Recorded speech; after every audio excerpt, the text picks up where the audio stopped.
Decidimos utilizar Waze para tomar el camino más corto de vuelta a la ciudad y pusimos que evitara carreteras de cuota. Seguimos el camino antes de perder internet hasta llegar a un pueblo muy extraño, y aunque íbamos en el camino indicado, mientras avanzábamos el tiempo de llegada subía y subía, como si en realidad nos estuviéramos alejando.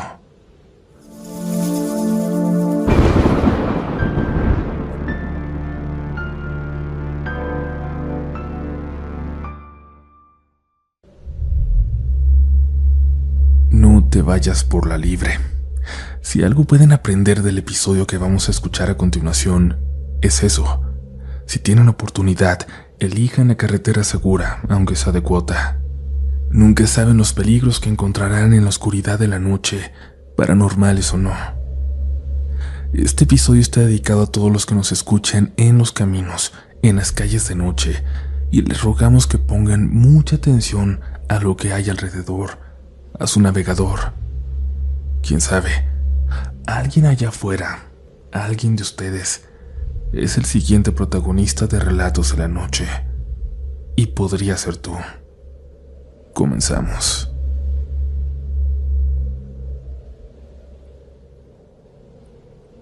Hola, Relatos de la Noche.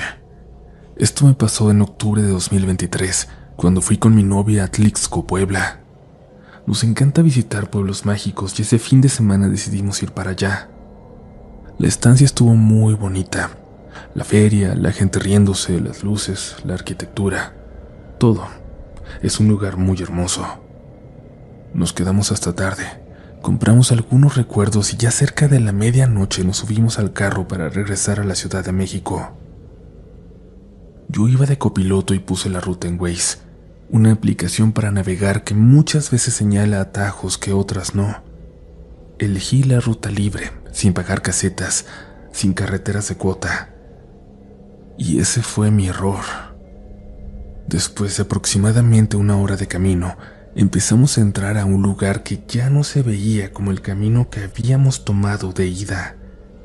Los negocios estaban cerrados, algunos prácticamente en ruinas.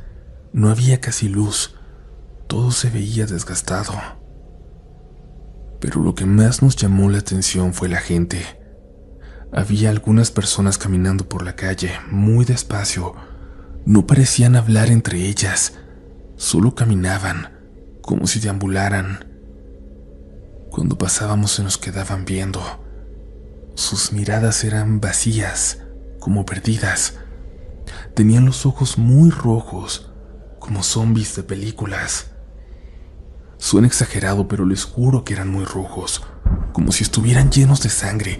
No sé cómo explicarlo mejor. Caminaban lento, de verdad lento, como si les costara moverse.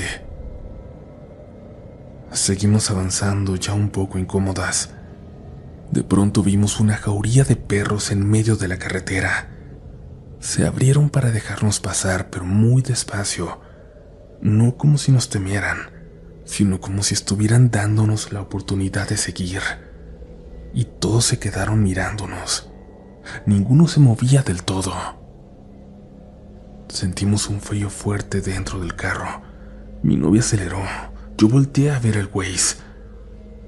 El tiempo estimado había aumentado casi 2 horas.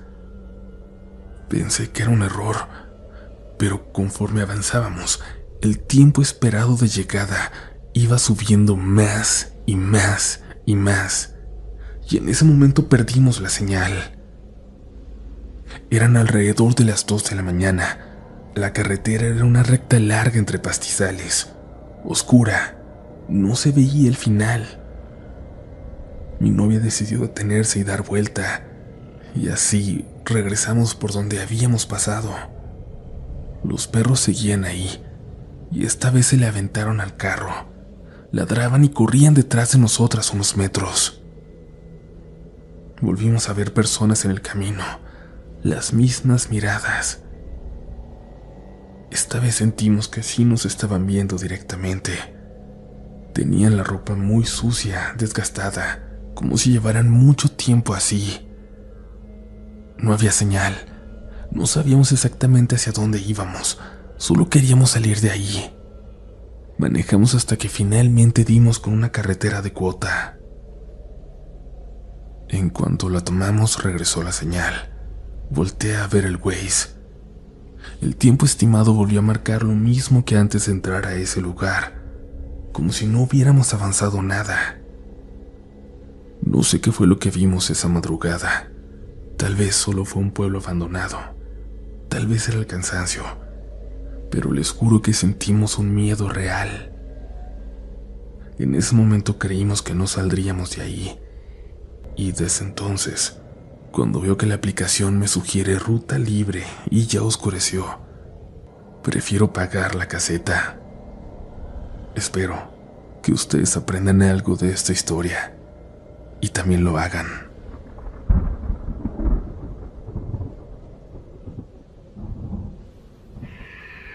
Buenas noches, Uriel y comunidad. Les escribo desde Entre Ríos, Argentina.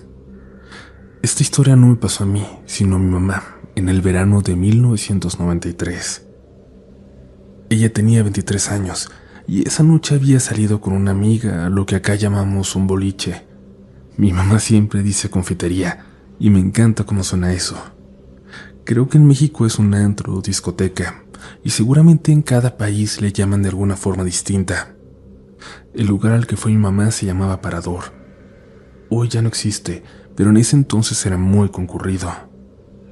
A eso de las 4 de la mañana, aburridas decidieron irse. No había taxis. Volverían caminando al departamento donde mi mamá vivía con mis abuelos. Tomaron la calle Corrientes. De día es una avenida llena de autos y gente, pero a esa hora estaba casi vacía, muy silenciosa. Mientras caminaban vieron a una mujer metros más adelante. Era una anciana, seguramente de más de 80 años, muy arreglada, cabello rubio, corto, prolijo, falda y chaqueta celeste grisácea, un bolso en la mano. Verla les dio alivio, no estaban solas. Decidieron acercarse para caminar detrás de ella. Ninguna de las dos se preguntó lo obvio. ¿Qué hacía una mujer así, sola, a esa hora? Se fueron acercando. Entonces la anciana levantó el brazo derecho y comenzó a moverlo lentamente, de arriba a abajo, de arriba a abajo, como si me hiciera algo. Y luego empezó a tararear. Era una canción de cuna. Estaba acunando a un bebé invisible. Mi mamá y su amiga se miraron. «Pasémosla rápido», dijo Sandra. La vereda era ancha, pero tenían que pasar por su lado. Cuando la estaban sobrepasando, ambas voltearon a ver. La mujer tenía los ojos exageradamente abiertos, muy maquillados, abiertos como platos. Las estaba mirando fijamente y gritó: «¡A correr, cochinillas!» Y empezó a aplaudir. Cuando ellas corrieron, la señora corrió detrás de ellas. Mi mamá dice que era rapidísima, demasiado rápida para alguien de esa edad. Corrieron varias cuadras hasta perderla. Nunca supieron quién era. Nunca volvieron a verla. Pero hasta hoy, cuando mi mamá cuenta la historia, lo hace exactamente igual. Y siempre termina diciendo lo mismo.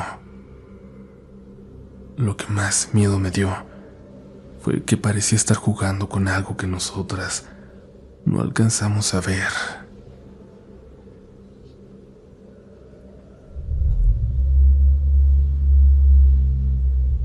Mi queridísima comunidad, hoy quiero aprovechar este intermedio de siempre para recomendarles un canal de un niño que se me acercó en una feria del libro, que me regaló un dibujo muy bonito y que me dijo: mi sueño es ser youtuber. Y la verdad es que he visto su canal, la verdad es que lo hace excelente, así que los voy a invitar a ver el canal de este niño, a que le dejen un mensajito de cariño y de ánimo a lograr su sueño. Su canal se llama El Recoveco de Tiago, y vayan a verlo, es un niño con mucho, mucho talento. Un saludo, Tiago, y que logres todo lo que te propones. Eres un niño súper talentoso. Y vamos, todos los que estén escuchando, vayan a suscribirse a su canal y dejarle un comentario lindo. Les dejo el enlace a su canal en la descripción, junto a nuestras redes sociales, el enlace también para comprar mi libro y todo lo que les dejo siempre. Ahora sí, continuamos con más historias esta noche.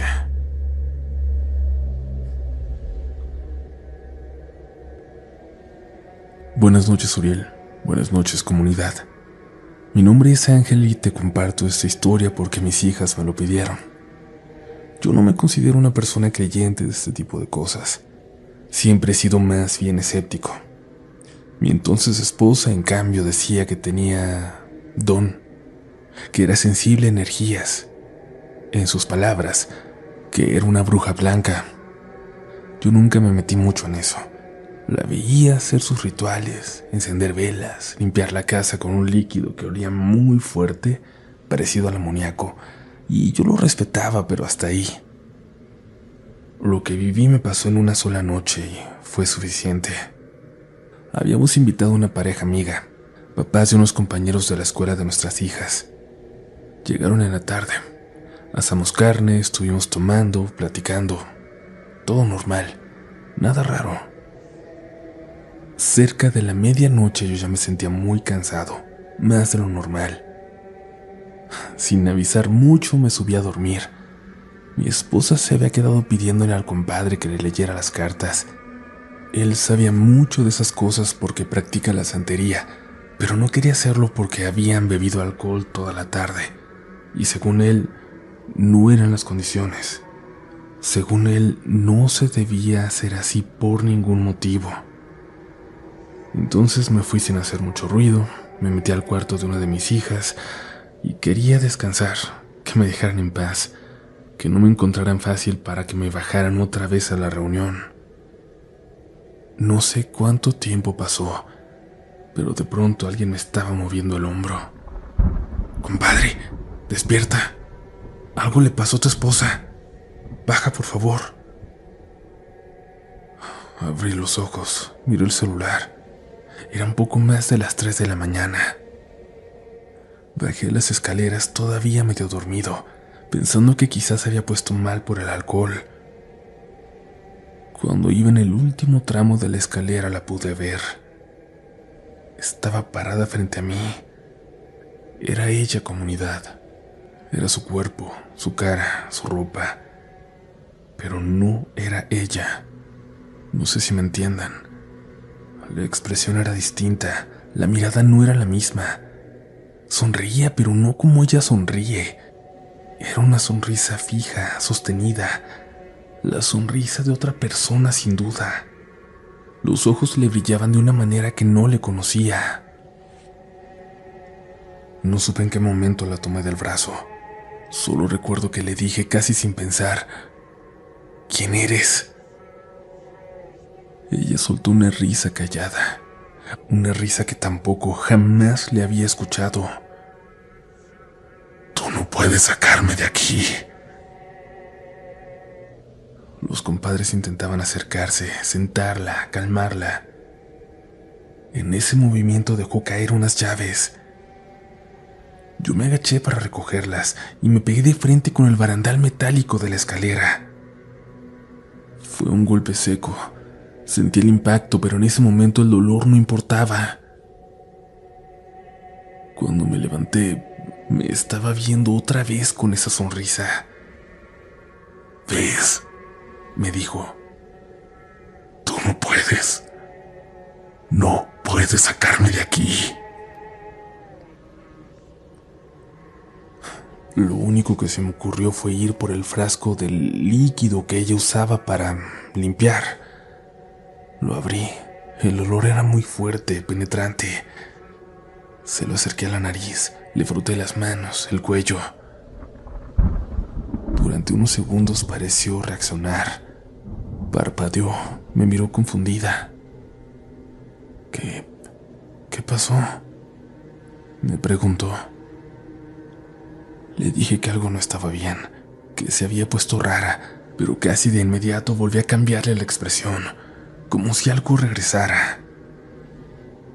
Los compadres estaban pálidos, nadie entendía nada. De repente empezó a oler muy extraño, un olor fuerte y desagradable, como a desechos de gato. Lo raro es que en la casa no había ningún animal. Mi compadre y yo nos volteamos a ver al mismo tiempo. Los dos lo estábamos percibiendo. Le llamé entonces a su mamá, a mi suegra de ese entonces, suponiendo por lo que sabía que ella también era sensible como su hija. Era la única persona que nos podía decir qué hacer.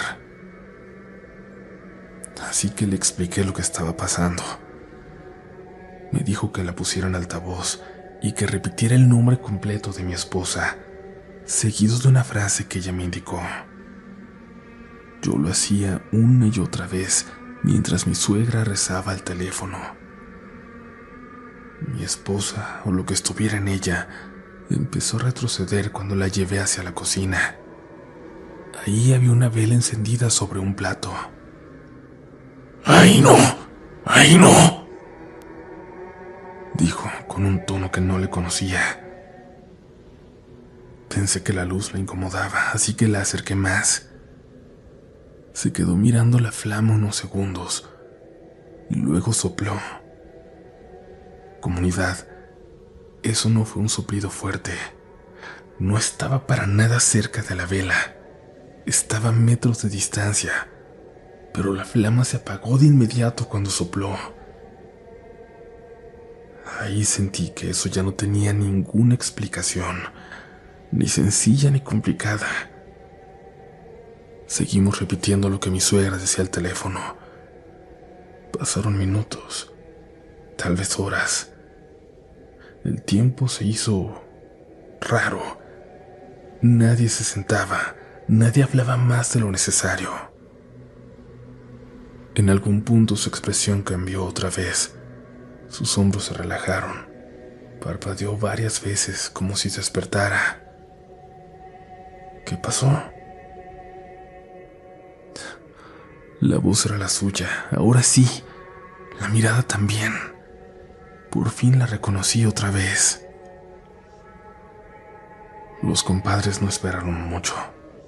Fueron por sus hijos al cuarto donde estaban y se fueron casi sin despedirse. Cuando miré la hora eran casi las 7 de la mañana. Habían pasado cerca de 4 horas así.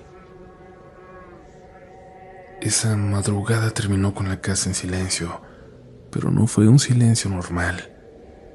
Era como si algo hubiera estado ahí y se hubiera ido apenas un momento antes del amanecer. Yo no puedo explicar lo que pasó. No sé si fue algo psicológico, algo que detonó el alcohol, o si realmente hubo algo más. Lo único que sé es que esa noche, cuando la vi en la escalera y me dijo que yo no podía sacarla, estuve seguro que la persona que tenía enfrente no era la mujer con la que me había casado. Y eso hasta hoy es lo que más me cuesta recordar.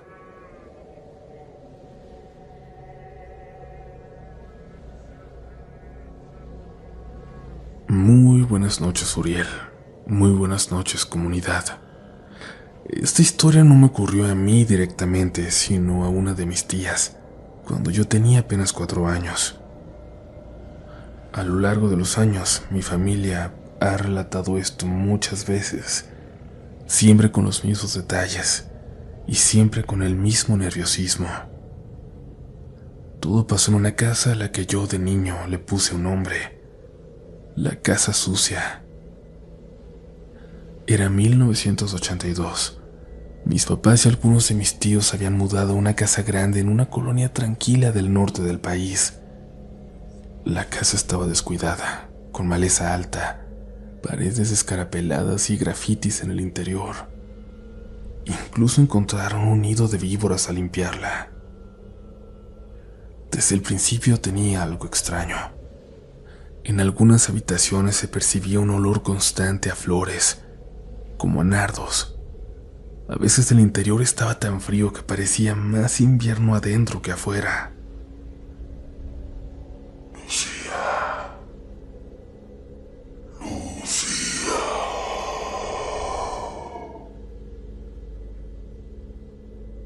Mi tía Lucía llegó a escuchar su nombre en 2 ocasiones, mientras ayudaba a pintar la casa. Una voz ronca, muy gutural. La segunda vez dice que fue tan claro que hasta se cayó de la escalera donde estaba trabajando. Pero lo que ocurrió meses después fue distinto. Fue mucho peor. Era una madrugada de noviembre, muy fría. Mi tía Lucía dormía en la misma habitación que su hermana Paulina. Serían alrededor de las 13 de la mañana cuando se despertó de golpe por la sensación intensa de frío en los pies.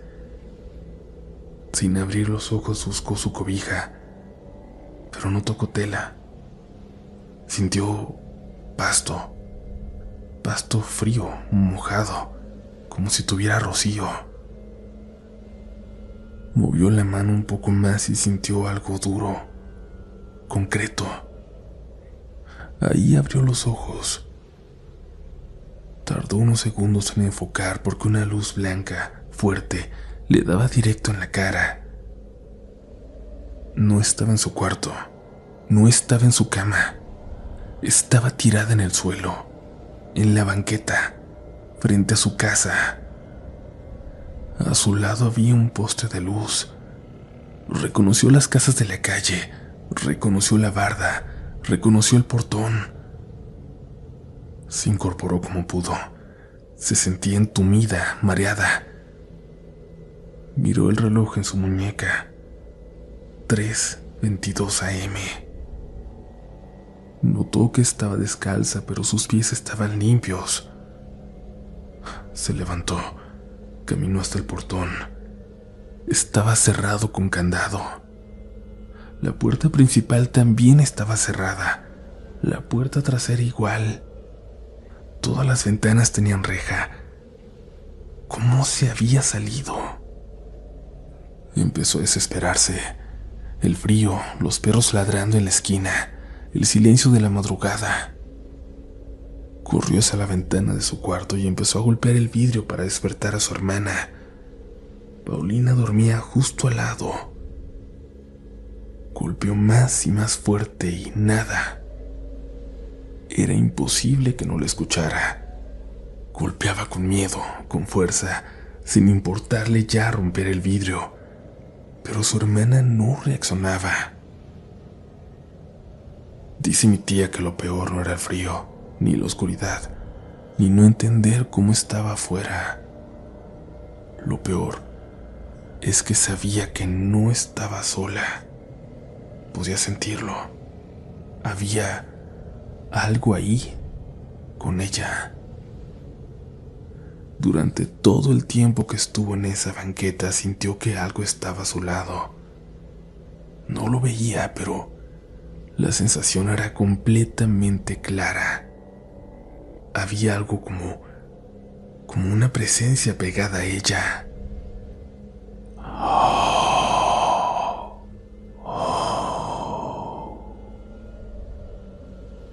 Y una respiración pesada, cerca de su oído, todo el tiempo. No sabe cuánto más pasó. Dice que empezó a sentirse débil, como si fuera a desmayarse. Pensó en su mamá, que había fallecido años antes, y en ese momento, cuando ella llegó a su memoria, su hermana abrió de golpe la ventana. Paulina salió corriendo hacia la puerta principal y le abrió. Se abrazaron. Lucía lloraba sin poder explicar qué había pasado. Aunque lo hiciera, ¿quién le iba a creer? Revisaron todo. Las puertas seguían cerradas, el candado del portón intacto, las ventanas con reja.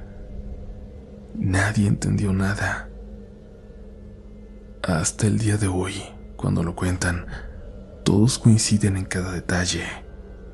Y mi tía siempre termina diciendo lo mismo, que lo que más miedo le dio no fue aparecer afuera, fue lo otro, fue la certeza de que todo ese tiempo nunca estuvo sola.